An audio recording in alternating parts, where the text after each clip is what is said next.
बदल करण्याचा अधिकार कसा काय? कुठे ठराव पास झाला?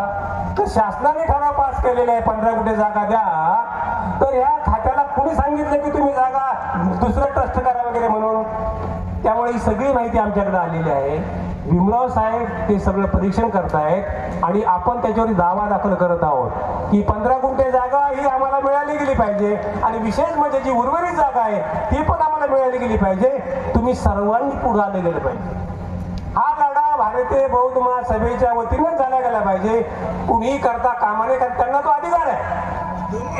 15 गुंठे जागा जर भारतीय बौद्ध महास दिलेली आहे तर तेच इंटायटल आहे काम दावा दाखल करण्याकरता. अन्य कुठली संघटना नाही. हे त्या ठिकाणी पॉलिटिक्ससाठी ठिकाणी आहे. त्यामुळे तुम्ही सगळे ज्या ठिकाणी जमलेला आहात कुणाला तुम्ही फसवू नका. हे मंत्री संत्री वगैरे जे आहेत, आता काय चाललेलं आहे त्या ठिकाणी की एक नवीन ट्रस्ट निर्माण केले गेलेला आहे आणि त्या ठिकाणी काय करायचं म्हटले, कम्युनिटी सेंटर. कम्युनिटी सेंटर हे बौद्धांकरता नाही, लक्षात घ्या, सर्व समाजाकरता आहे. आमचं म्हणणं आहे ती भारतीय बौद्धांची जागा आहे. तुमच्यामधले मतभेद मिटवून टाका. कुठलाही गट तर तिथे राहायला गेलेला वगैरे नाही. माझ्या समाजाकडेच पाहिजे. LV पवार आणि सावंत साहेब अनंत तुम्ही एकत्र येऊन हा लढा करायचा आहे. ह्याच्याकडे जायचं भीमराव साहेबांकडे आणि आपण दावा दाखल करायचा आहे.